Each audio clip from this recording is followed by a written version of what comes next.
시청자 여러분 안녕하십니까? BOA 뉴스투데이 시작합니다.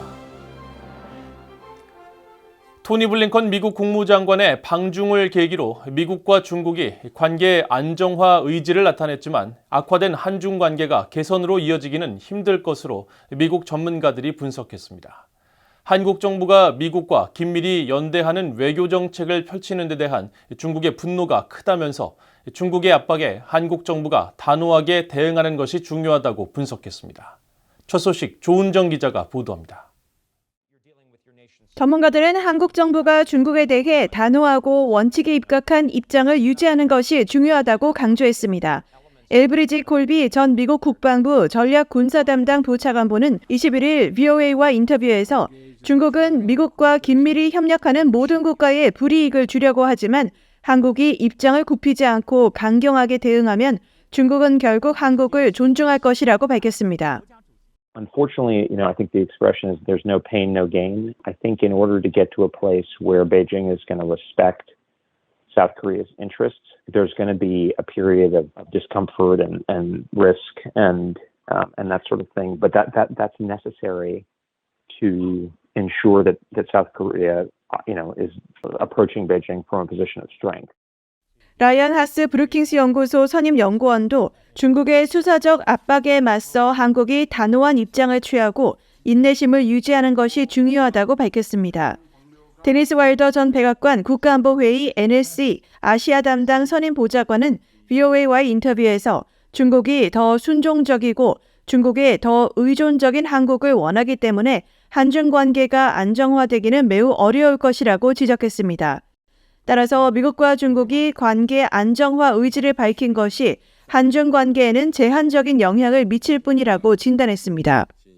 I think it's somewhat helpful to South Korea. I wouldn't want to overstate it because I think the problems between South Korea and China run very deep at this moment, with the Chinese, of course, showing a great deal of anger at the South Korean government and particularly President Yoon. But I do think that anytime U.S.-China relations improve, it improves the overall situation in the Indo-Pacific region a bit. 블링컨 장관의 방중은 한국의 다소 복잡한 상황을 조성한다며 중국이 미국과는 관계 개선을 원하는 반면 한국에는 미국 중심의 외교 정책에 대한 보복에 나설 것으로 전망하는 전문가도 있습니다. There is a way in which they can be brought into harmony with each other, but what I'm really trying to highlight here is that China itself is pursuing a dual strategy, a different strategy toward the United States from the one that it's pursuing with South Korea. And the concern there is that a dual strategy can potentially be intended to heighten tensions within the U.S.-South Korea alliance or to generate new problems as related to policy coordination related to China between the United States and South Korea. 데릭 그로스먼 랜드 연구소 선임 연구원은 한국이 굽히면 한국은 다시 미국과 중국 사이의 균형 잡기로 돌아갈 것이라며 윤석열 대통령이 남은 임기 동안 지금의 길을 계속 나아간다면 한국의 외교안보 정책은 근본적으로 바뀌어 미국과 뗄 수 없는 정도로 연계되고 일본, 호주, 필리핀, 인도와도 더 긴밀하게 연결될 것이라고 전망했습니다. BOA 뉴스 조은정입니다. 토니 블링컨 미국 국무장관이 중국 측에 북한 문제 해결을 촉구한 사실을 국무부가 거듭 확인했습니다. 베단트 파텔 국무부 수석부대변인은 21일 정례브리핑에서 북한 문제에 대한 중국의 역할과 관련한 기자의 질문에 이 문제는 블링컨 장관이 중국 방문 기간 직접 제기한 사안이라고 답했습니다. 이어 블링컨 장관은 중국 관리들에게 중국은 북한에 대한 영향력을 사용해 북한이 협상 테이블로 복귀하고 도발적인 행동을 중단하도록 장려할 분명한 능력과 책임이 있다는 점을 확실히 했다고 밝혔습니다. 앞서 블링컨 장관은 20일 미국 CBS 방송과의 인터뷰에서 중국 측에 미국은 김정은이 모든 미사일 실험으로부터 멀어지고 핵과 미사일 프로그램을 다루기 위한 협상 테이블로 움직이도록 하는 데 있어 중국의 협력을 원한다는 점을 중국 측 카운터파트에게 밝혔다고 강조했습니다.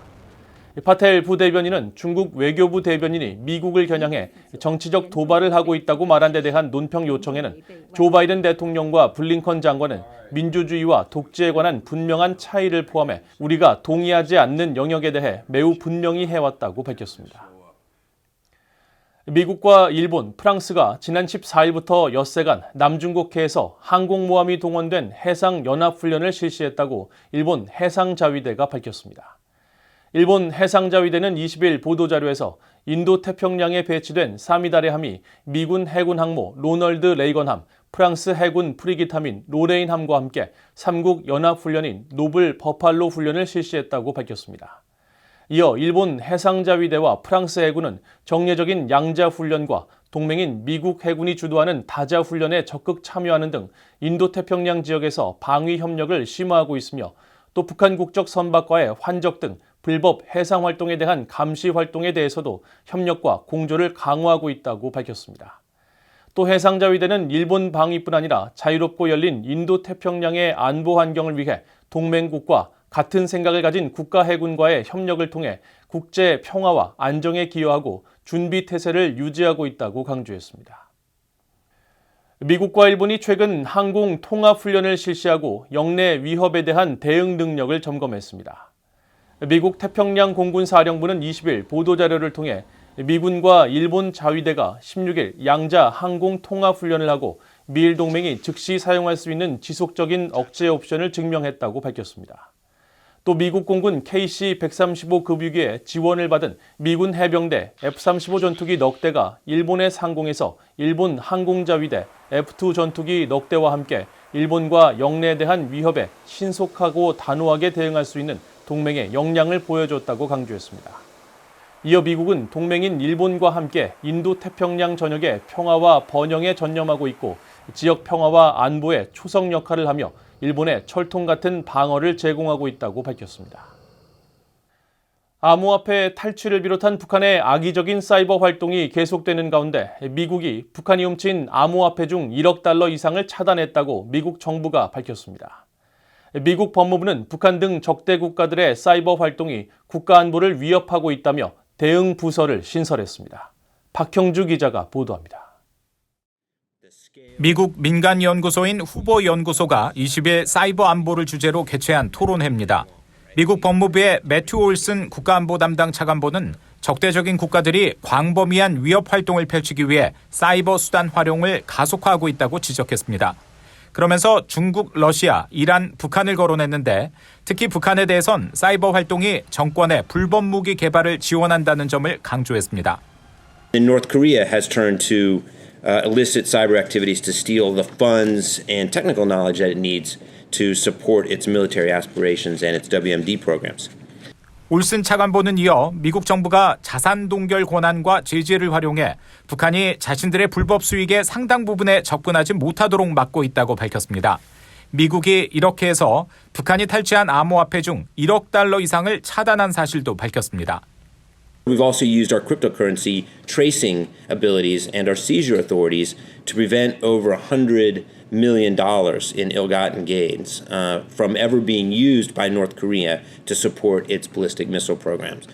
암호화폐 관련 규제 당국 중 하나인 미국 상품선물거래위원회 CFTC의 크리스티 골드스미스 로메로 위원장도 이날 관련 국제회의에 참석해 북한의 사이버 위협을 지적했습니다.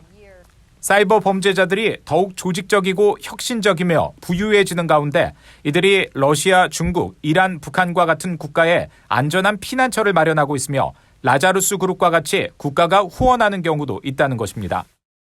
이런 가운데 미국 법무부는 이날 국가안보 사이버 부서를 신설한다고 발표했습니다.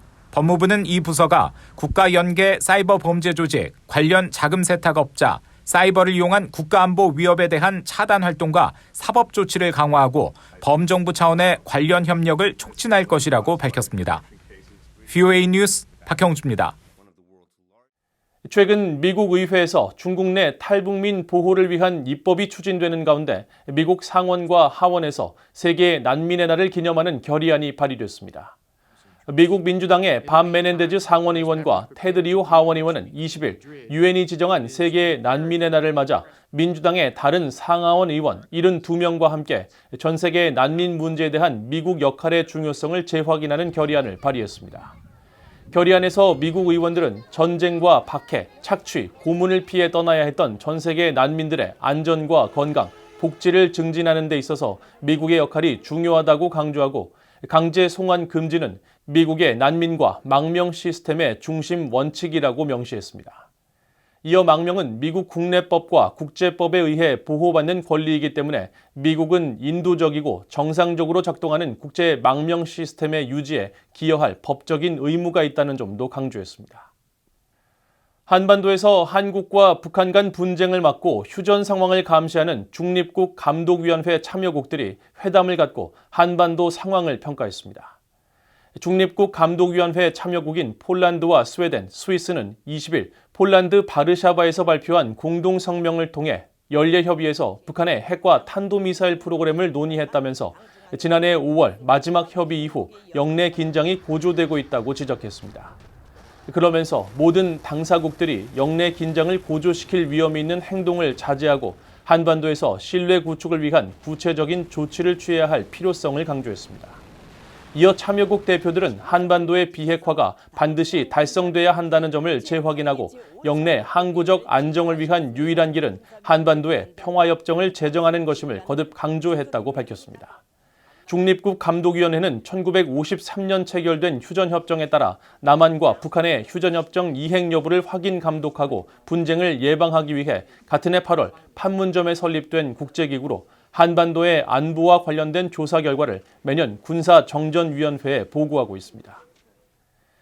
이상으로 VOA 뉴스투데이를 모두 마칩니다. 시청해주신 여러분 고맙습니다.